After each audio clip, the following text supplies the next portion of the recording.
The leper scholar versus Jesus in Isaiah 53.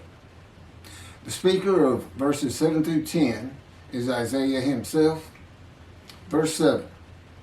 He was maltreated, yet he was submissive. He did not open his mouth. Like a sheep being led to slaughter, like an ewe, dumb before those who shear her, he did not open his mouth.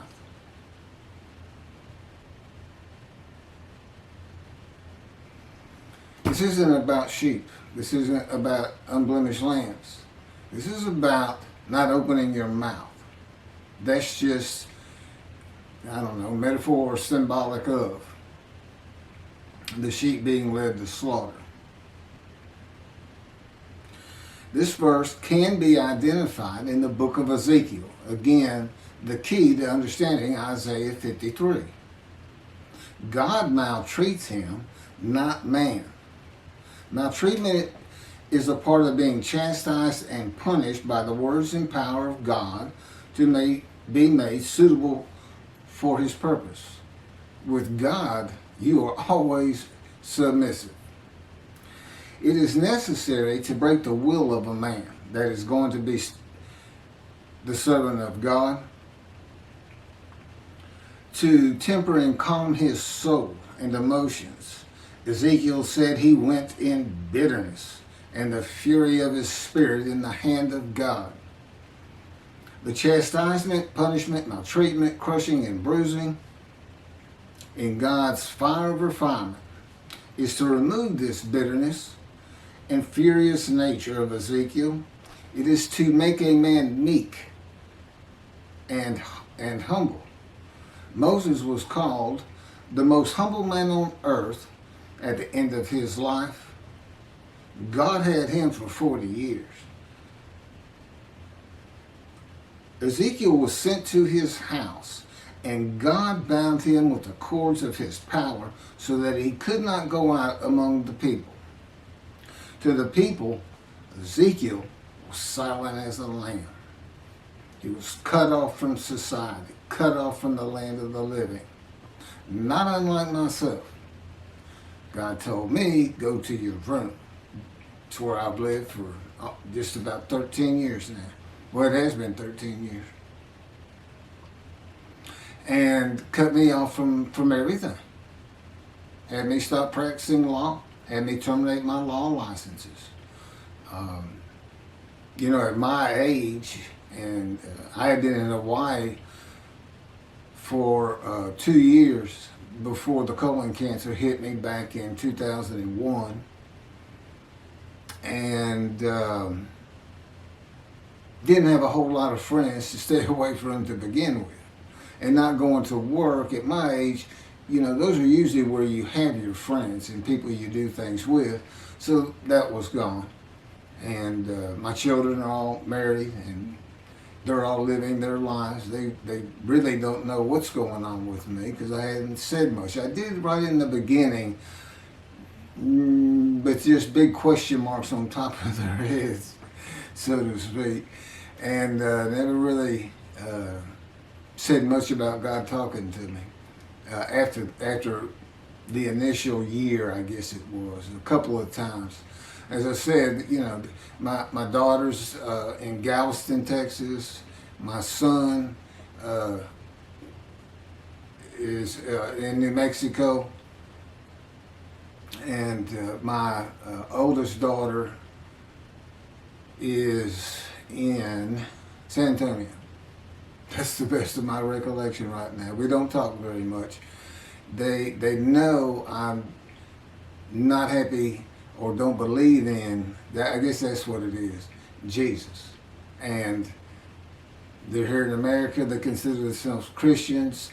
I wouldn't say they were Bible thumpers by any stretch of the imagination, but just saying such a thing here in America will have you ostracized real quick. And I'm sure it's something the Jews are well familiar with, the Jewish people. And to indicate that I believe Judaism is the religion of the three Abrahamic religions: Judaism, Christianity, Islam. By and large, people don't like to hear it here in America. They just don't. That's just the way things are. And I don't see it changing in the Messianic era. And if you watch this video, you know I'm very adamant about that. The man who is described and becomes God's righteous servant will be cut off from the land of the living and be silent as the lamb to all that know him, while God prepares him to be suitable for his purpose that might prosper. Just as he did with Ezekiel. Ezekiel, of course, was being made suitable to be a prophet to the exiles. And he was actually a part of the last deportation, I understand, or at least he was part of the exile.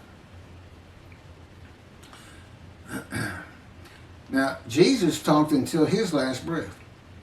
In one gospel, Jesus is asked, "Are you going to remain silent?" And his response was to talk verse after verse after verse after verse after that. That was his answer to, "Are you going to be silent?" "No, I'm not. I got plenty to say."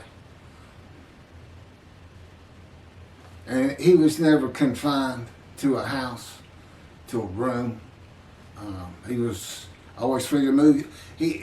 I was kind of surprised to see, oftentimes, he and his 12 would stay at a mountain near Jerusalem. Never see that in any kind of movie or anything. He did not live in Jerusalem. He did have a house. I'll get to that. Verse 8.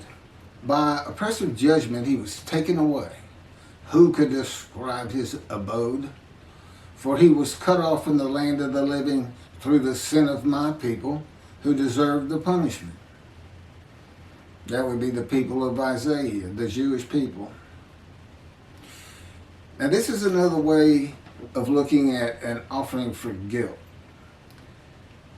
The oppressive judgment is being guilty and receiving a sentence of imprisonment in your home or your room. And maltreatment, chastisement, punishment, bruising, and crushing for the sins which causes the guilt of the Jewish people until suitable for God's purpose. God he uses these verses symbolically, with the offering for guilt in this verse being shown as a guilty plea before a judge of crimes not committed by the defendant. Ezekiel chapter 3 verse 14. The Spirit seized me and carried me away. I went in bitterness in the fury of my spirit, while the hand of the Lord was strong upon me. Okay, that would be the jailer for the oppressive judgment. Who can describe his abode and cut off from the land of the living? That's the prison. Ezekiel chapter 3 verse 24. And a spirit entered into me and set me upon my feet. And he spoke to me and said to me, "Go, shut yourself up in your house."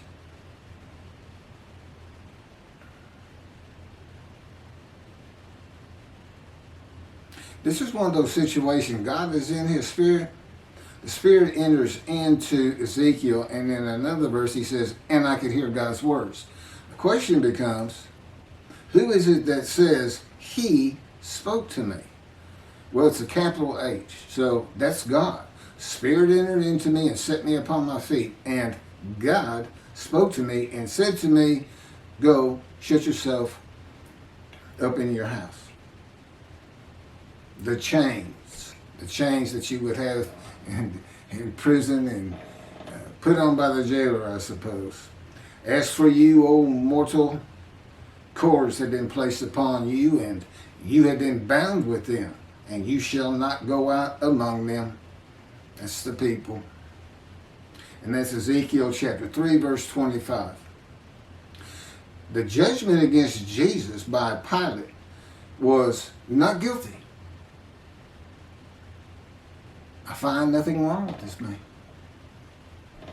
But to wash his hands of the whole religious controversy, Pilate asked the multitude that had gathered. And I don't know how many that is, and I don't know if the multitude was just Jews or if it included Arabs and Gentiles, and well, Arabs are Gentiles, but it doesn't tell us. A multitude had gathered, that's all we had. He asked them what they would have him do with Jesus. Release him? No, crucify him. And the multitude said, crucify him. That was not an oppressive judgment. It was not a judgment of being taken away or cut off. No, it was a sentence of death. It is oppressive, I grant you. But it's a death sentence. This is a sentence that is onerous, difficult to bear. And you don't receive long life. This man, here he has an oppressive judgment against him, and you have all these words like wounded, bruised, crushed, chastised, punished. But he's given long life. So it's not a death sentence.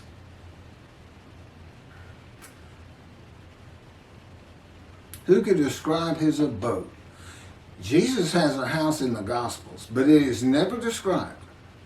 No one today could describe his abode.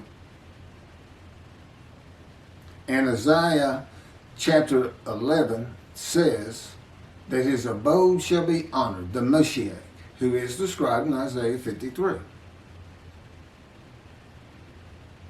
This is the book of Mark, the Gospel of Mark, chapter 2, verse 15, Holy Bible, King James Version, from the internet. And it came to pass that, as Jesus sat at meat in his house, many publicans and sinners sat also, together with Jesus and his disciples. For there were many, and they followed him. Doesn't sound like shunned and despised to me. And of course, today nobody can describe that abode. All of Israel will be able to describe the abode of God's righteous servant. That would be me in this day of social media and phones with cameras. And it will be in Israel. It will be in Jerusalem. Now, what does it mean? It is to be honored. I don't know what that means, a fancy home, or just the fact that God's righteous servant lives there. For these past 13 years, I've basically been in a room in a condo with my parents. I pretty much stay in here all the time. I go down to the kitchen once a day, once or twice a day. But before that, when I was in Hawaii, we lived in I call it the little green shack. There wasn't anything to it at all. But the kids they were all over. I took my oldest daughter and my son. Initially, my young daughter at the time came out with us too for about a month. This is post-divorce. And my wife had custody of all of them, but she didn't want the first two. She was getting remarried, and they were a handful, not unlike their father. I've heard that more than once. But they were having a great time. It was good for them. They needed to get away from Houston for a while, and that's why I went. And but that's, after 2 years the cancer hit me. I did pass the Hawaii bar. I got the results in the hospital. But and it was difficult to take. I was in enormous pain, but it had to be done. I had a family to take care of.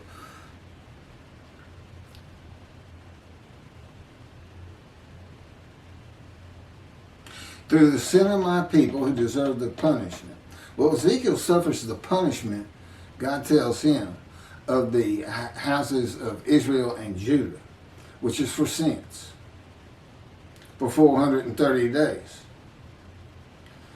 But the houses of Judah and Israel were defeated by the Babylonians and deported. They suffered their punishment in exile. God told them, if y'all don't stop, I'm going to raise up armies against you. You're going to, yeah. And so they suffered their punishment. There's no vicarious suffering in this chapter of Ezekiel, and God makes that clear. Basically, he's saying, you're going to suffer the equivalent of what they should suffer. The exile, 430 days pinned to the ground with your hands tied behind your back in the power of God. I don't know if that's really close, but God thought it was about right. Sounds pretty brutal to me. I myself, because I did something that in retrospect was about, it shows who I was when God first got to me.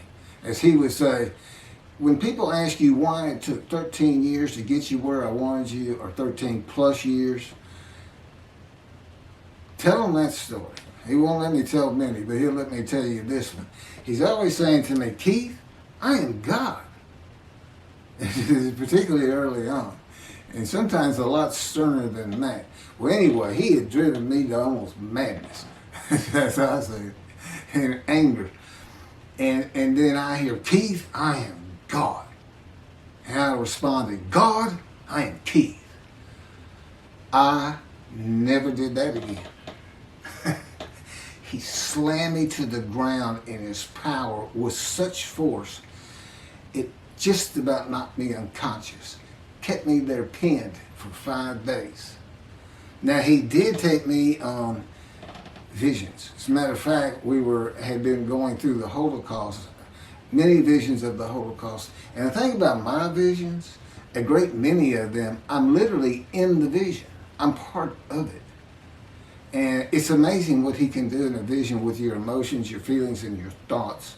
But it was a rough 5 days. And but it went a long way in getting me to realize, you don't talk like that. He seems like a person.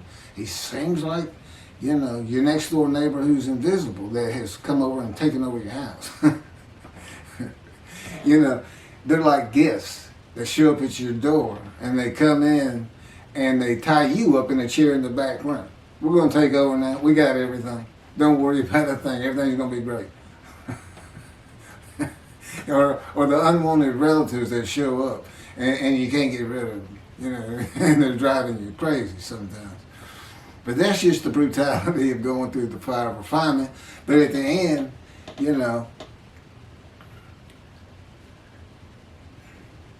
you're so thankful. I would have never been this man. I could never do the things he's having me do. I watch these videos before I post them, and I'm just like, I could never do that.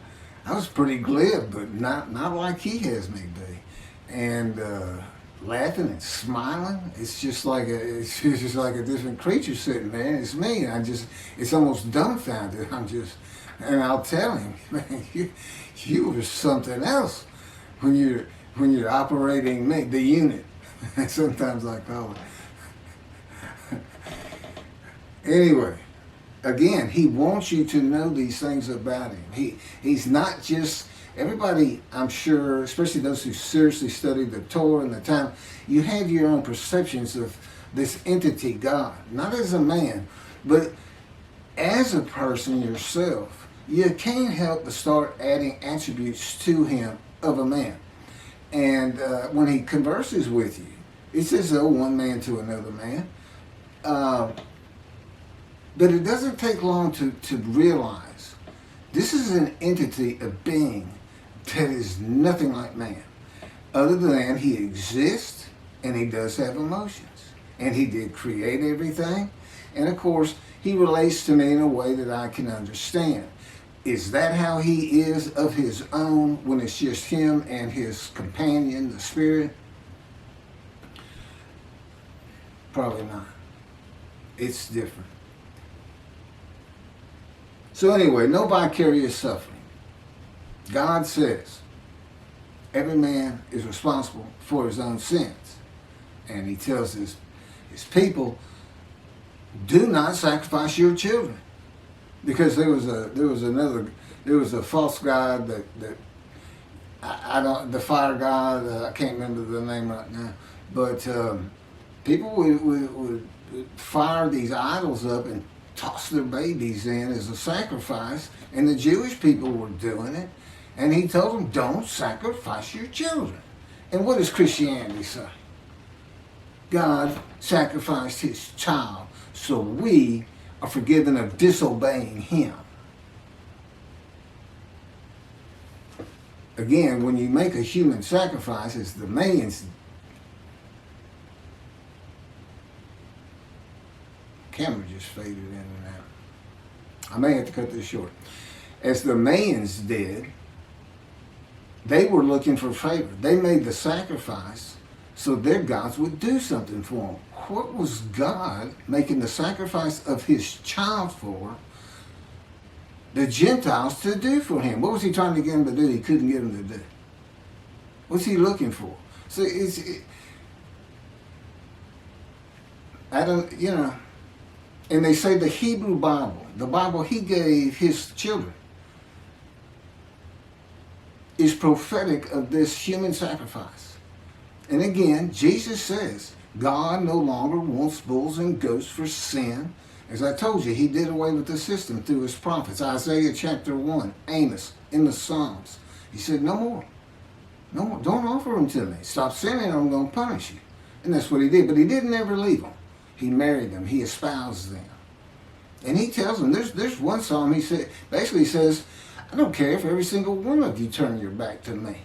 I don't care if every single one of you is sinning and not practicing my laws and commandments. I'm not leaving you. You're mine. But I will punish you. That's God.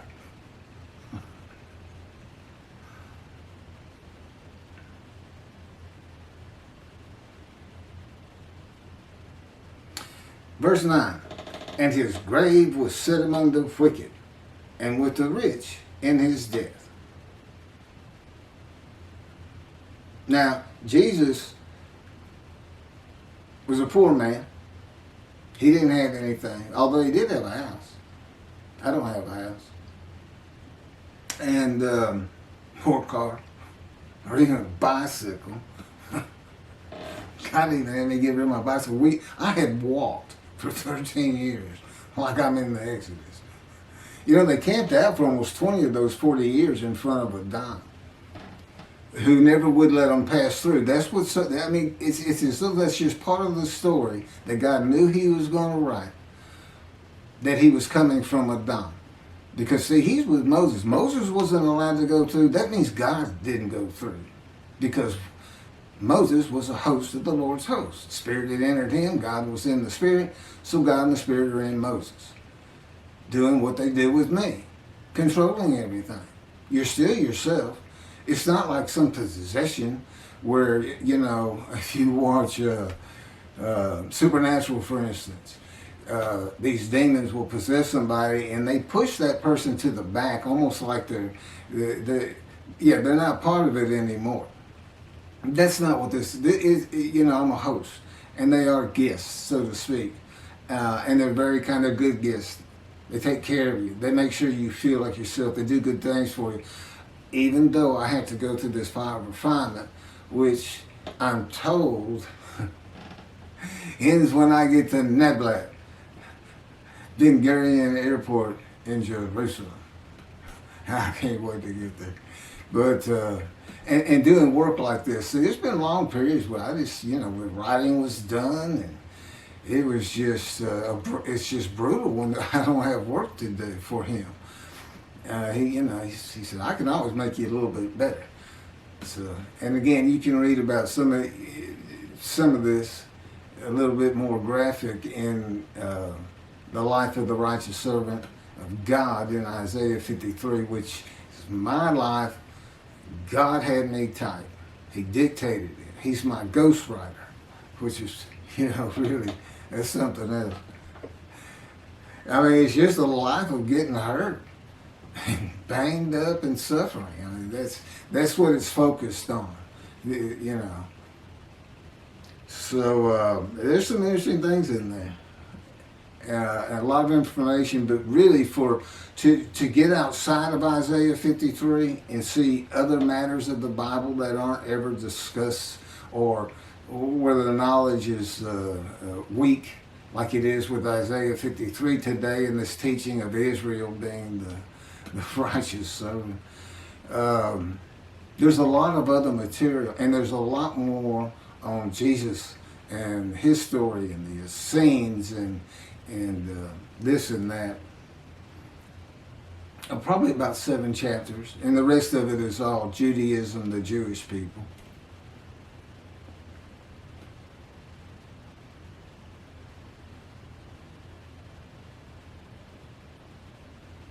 So anyway, this verse, and then Jesus is said to, after he was entombed, after the crucifixion, they took him, a rich man donated his grave. That's the story written around what happened. And so they say he fits this verse. You know, but the fact is, he's still poor. He just got buried. But you know, I think it just means because of things like being raised to great heights, a home to be honored, you know, a really nice home, and this man receives as his portion the many, that would be the many he makes righteous, and as his spoil, that would be the multitude. And presumably, you know, if I'm leading those kind of people in these teachings, and that's where, you know, God says I'm going to dismiss the rabbis and appoint David as a ruler amongst the flock. Well, this will be what I do. Is the things that he would have me do, of course, as his servant, but also the matters of the book. This teaching of a different end times, the mysteries of heaven. There's nothing I don't know for the most part, or as far as what can be related to other human beings and understandable.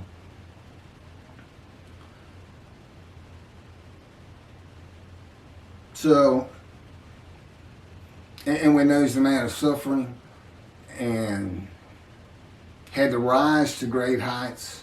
So, and then he's taken from the world. You know, he took me to poverty. So, to me, I read that and, you know, I was a poor person, but I'm going to end up rich. Verse 10. But the Lord chose to crush him by disease, that if he made himself an offering for guilt, he might see offspring and have long life. And that through him the Lord's purpose might prosper. But the Lord chose to crush him with disease. Now, I think I've covered that sufficiently. I'm familiar with disease. My life was crushed by disease, by cancer. I was supposed to die 20 years ago. God says, I took it from you. I gave it to you, and I took it. I gave you cancer, but you survived because of me. I orchestrated you getting shot through the abdomen. You're the man of suffering. A lifetime of it. But I made sure you didn't die. Now, I don't know exactly how he did that, but, you know, possibly he was in the operating room and helped the surgeon's hands. I don't know. But it's very difficult to be shot in the abdomen when you're 18 years old. It's very traumatic, to say the least.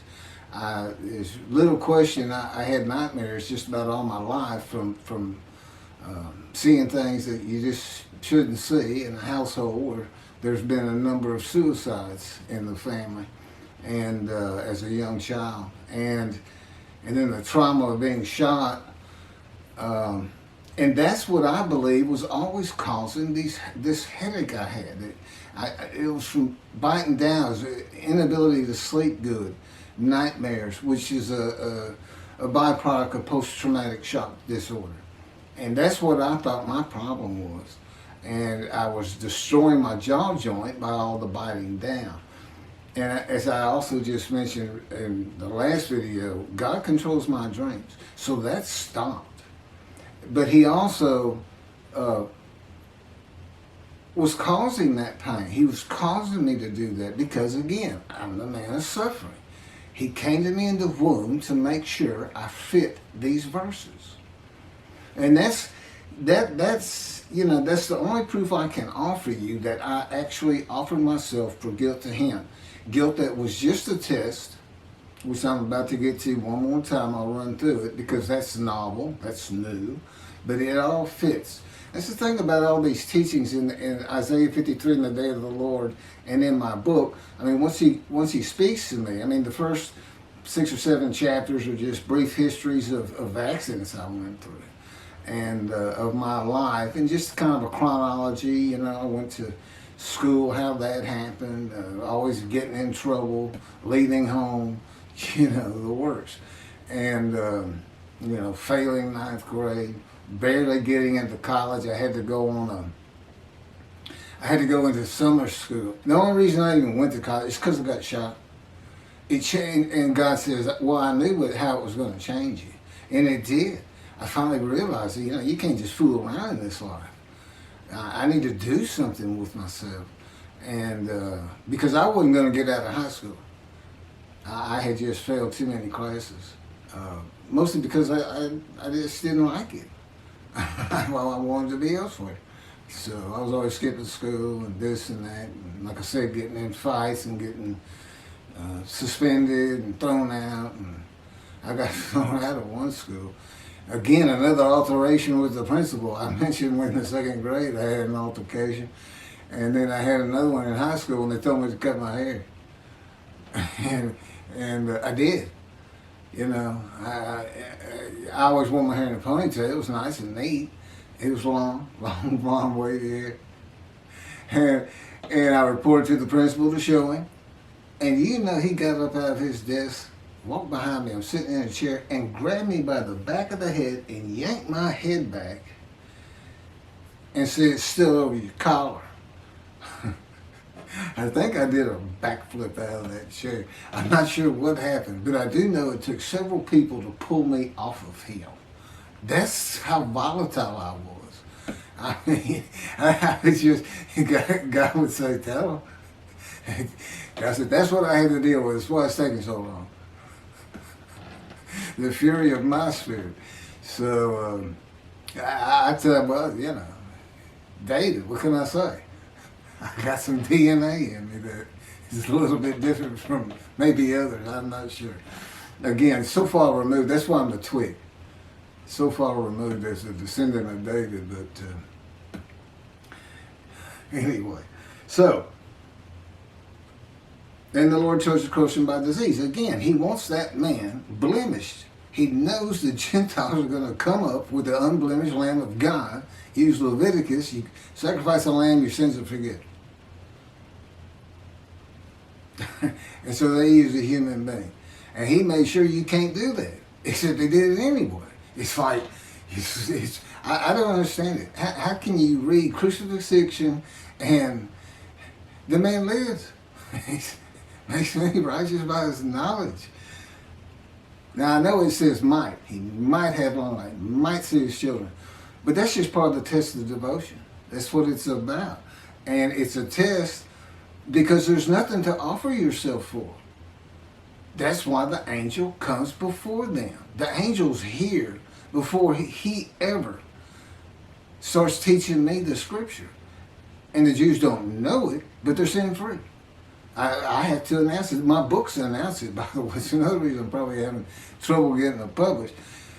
It's just too much for the publishers or whoever's reviewing the books. They make it to a review, and they say, well, it's really not our thing.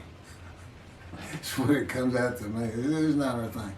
And I'm like, well, I know, but you need to know that your thing needs an adjustment. And you need these, your people that you're supposed to need to see this. But to know that, I don't worry about it though. Because again, this is God's day. It's his problem. I mean, I already know. He knows it's going to get done. So I don't have to worry about it. It's his day. It's his people. It's his temple. He's the one who wants to be back in Jerusalem. His people are back. Great. Great. I want to be part of it. But I'm not going to worry about it because I know you're going to do it. You got it. You can say might prosper all you want. I'm going to go with it's going to happen. Somehow, some way. And I also know that my long life is going to be real long because I can tell it's going to take a long time to get all this done. So that's a good thing too. Oh no. And he's promised me, and he knows this is what I want more than anything in the world.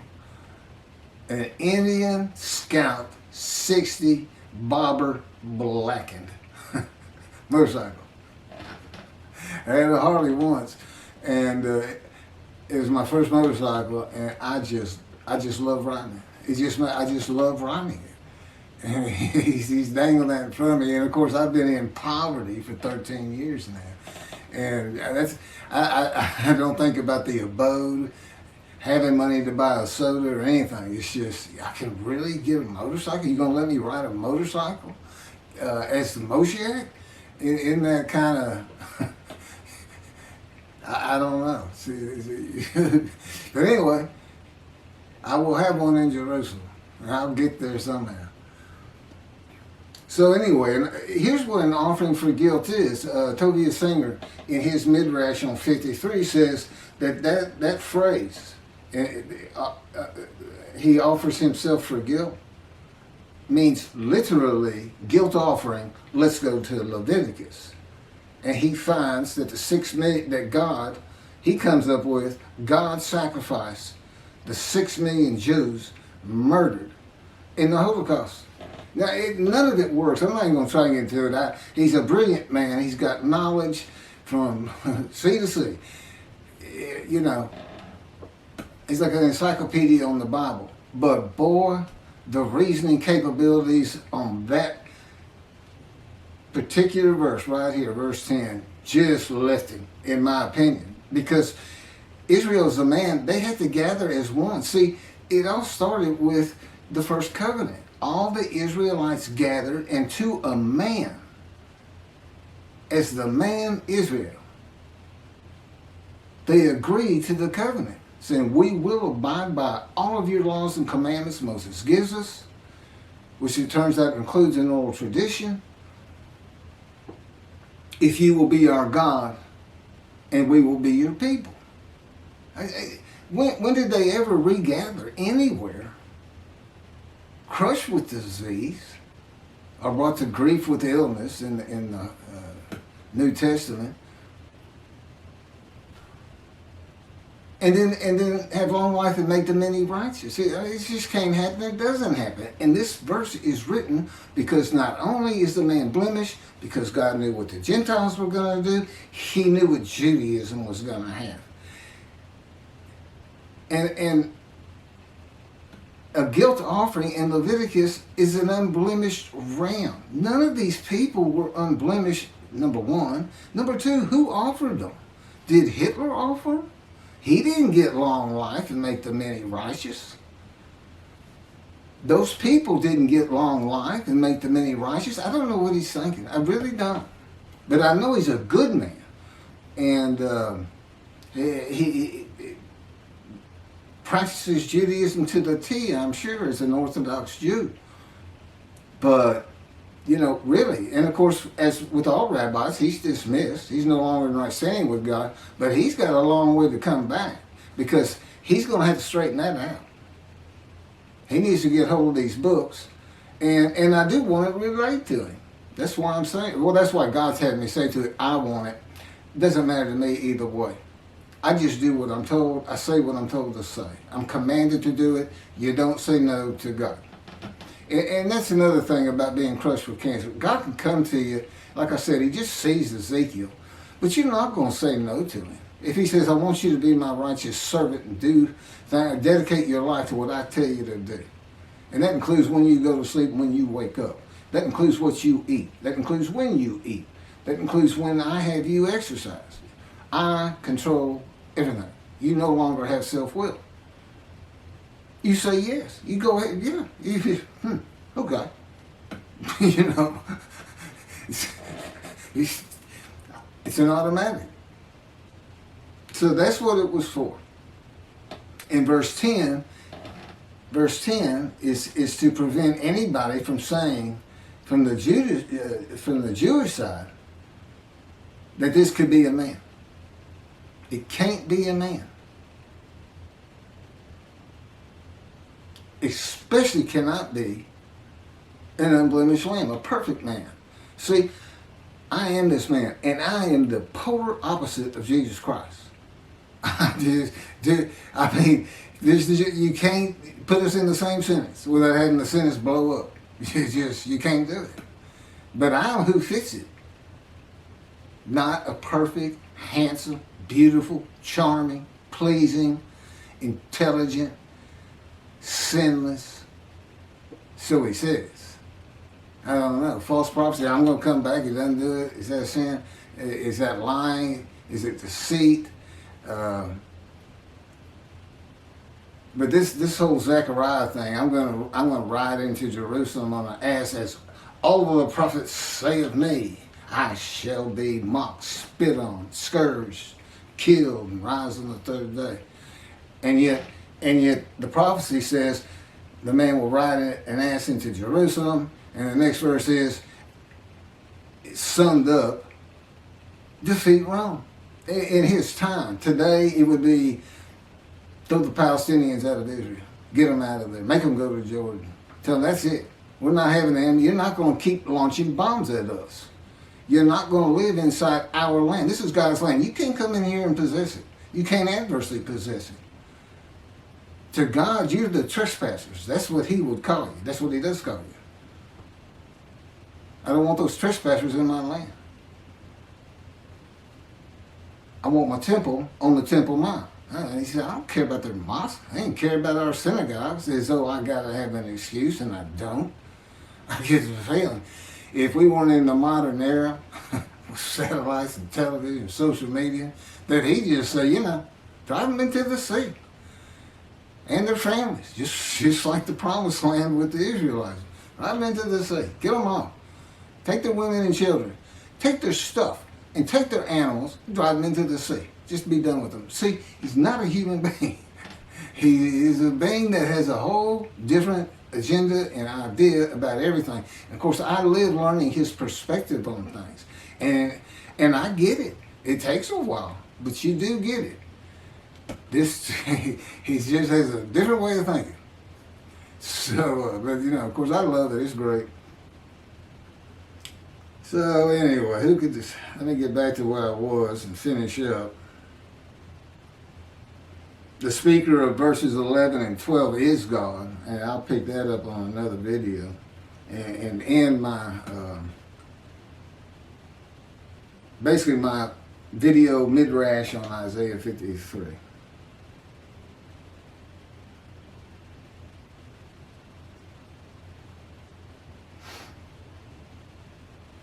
I think I've covered just about everything.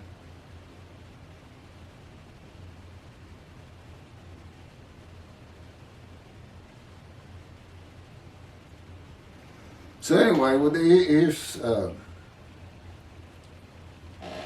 passing the test of devotion.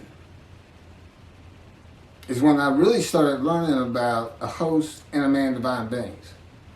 I didn't understand he hadn't even taught it to me. I don't think I really got it until we were actually writing the book, putting chapters together and adding new material. But, it's one God of Israel, one angel of his presence, and one man, Hushiach, the anointed one. In this case, me. At one time, it was, any of the prophets that wrote for him Moses. And there's some stories. God left little hints in the Torah that the scholars of the Torah in the Talmud will be surprised, and not a lot, just a little bit, to back up some of the things I say. Things that had to do with that bright white face he had when he came back down the mountain the second time, what that was about. And his attendant, Joshua. And that's the name that Moses gave him. That's not his original name. And it wasn't his name at the time that he was following Moses up the mountain and living in his tent with Moses. And then after the bright white face that he had to cover up, the attendant disappeared. He's just like, Moses come down the mountain and he's not waiting on him. And he's not in the tent. Then he would stay in the tent when Moses left. You know who he represents? The angel of the Lord, the Spirit of the Holy God. And that's the symbolic, you are now a sinless person, and that would be me. I can't sin. I don't even have self-will. I can't even, God controls me now. And, it's just fine. I'm old. I don't want to do any sins. I've had my wild days. I told God said, we got to this part, verse 12, he's a sinner. I said, I never really thought myself that much of a sinner. I was good to other people, and I tried to do the right thing. Didn't really know anything about 10 Commandments or anything else. I'd seen the 10 Commandments, Charlton Heston, of course. Everybody has. And he said, you don't think you're much of a sinner, huh? And all of a sudden, I'm Scrooge in that story. Christmas, the ghost of Christmas past is taking me on visions. And in these visions, it's like, I'm back there. It's like the first time you start a car. You can remember, man, I felt so great first time I drove a car. When you're young. But you can't really get that feeling back. He puts it back in me. I can literally feel as I did the moment I first started and drove a car. The excitement, the ambience that was around me at the time, everything. It's absolutely amazing. But I also found out it was quite the sinner. But I wasn't a habitual sinner of any particular type of sin. It just seemed like I hit just about all of them. And as a Christian says, if you've had murder in your heart, you're a murderer. Okay, well, I even caught that one because I'd get so angry sometimes. It was like, hold me back. This is it.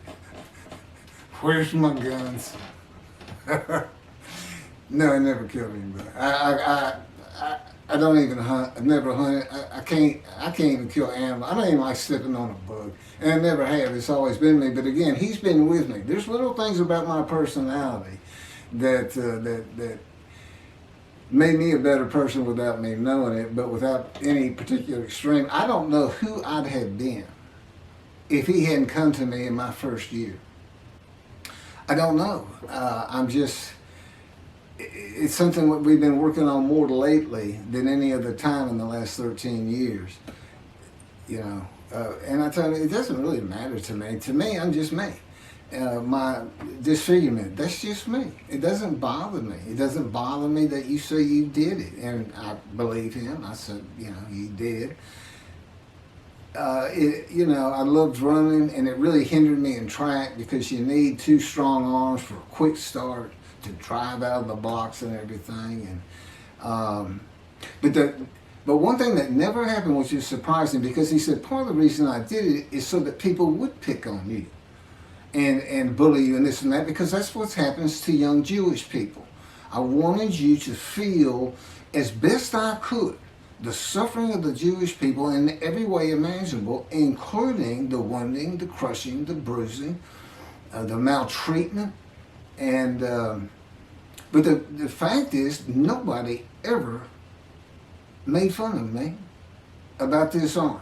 And it could have been I looked like, because I wouldn't smile, and it's like, I had a friend tell me, it looks like you when you look at people, like you want them to say something bad so you can launch into them. And maybe that's why. But anyway, he's changed. I'm not that person. Not that person. It did take him 13 years, which I think is a little ridiculous. Personally, I always say, look, more power, less suffering. What's wrong with that? He said, Keith, I am God. I decide these things. I decide how long it takes. I know what you need. I know where you have to be. And I say, you're not where I want you. And I just say 13 years. That's all I got to say. All of a sudden, I feel my foot getting crushed with the invisible hand. One of his favorite ways to wake me up sometimes. Two invisible hands just grabbing your feet and you're in deep sleep. And, I come up and I utter his favorite phrase from me. What is wrong with you? It makes him laugh. He says, nothing wrong with me, I'm God. Morning, God. And the day begins. It's not always like that. I think I'm done. I mean, I have a lot of things written, but I've covered them through all these videos, one way or another.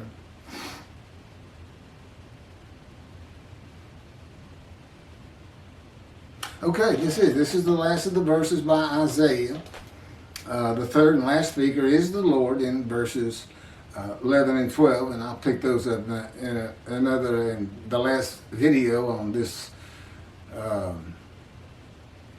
midrash of Isaiah 53 on camera. I hope you take these serious. It's a serious business. We're talking about destruction to the land of Israel. That's what I think of. And of course, he puts these thoughts in me and to make me feel like it's actually my responsibility. If no, I know better. It's not my responsibility because I don't control anything. But I still feel it. Just like I still feel like me when I know he's having me say words that I wouldn't be saying. It's very complicated. And it does take a long time. And I do it again, even if I didn't have this wonderful task in front of me. I mean, to go to Israel, to know, I'll be able to earn a living again and have things and help people understand his personality and be instrumental in having the temple built someday. Could be 20 years from now. I'm 63. Moses was 80 when God spoke to him. Lived to be 120. I don't want to be 120. Is that story? Or was he really 60 and lived to be 100? You never know with God. He throws a lot of stuff into his stories, but the fact is, though, everything happened on the ground. It's kind of like you see a movie and it says, based on true story. Because God said, it's like the dialogue. He said, if you heard the way they talk to each other sometimes, he said, in the Bible it might say, and Jacob said, yeah, or Saul said, okay. Yeah, well, or Saul said, no. And it may have been a gesture. God said, okay, and Saul said, no. Because if you read the dialogues, they're all the same throughout the book. Yeah, and it's like third grade reader. It's very proper, very clean, very. And God said, these books have to sell. They have to get around. I had to add some story to it to make it interesting, but I put in my philosophy, the moralities. There's so much behind it. And that's why the Jewish people study Torah so hard. And Torah is like almost an entity to them that God created before he created the planet, Earth, people. And he did, but what they need to know is, it's not just the Torah he had written. It's the entire Hebrew Bible that he had before creation. The entirety, even the Psalms, he had written. Now he writes them in antiquity, so they read as though they come from antiquity. But, he's talking to Isaiah, wrote Isaiah. That's what he told me to think about. He said, sometimes I had to get other people to finish, or do this, or do that. He said, but when you're reading it, understand that while there is a lot of story, I could have made any of it happen. All of them are within my powers, all stories. And I'm not talking about express miracles like in the Exodus, where he flat out says he's done it. But it's like you see Elijah, and you know he's calling down the fire at the sacrifice of the bulls with the with everybody in Jerusalem having come outside to watch it all with the bad guys. I can't remember their names right now. And he's not giving it to me.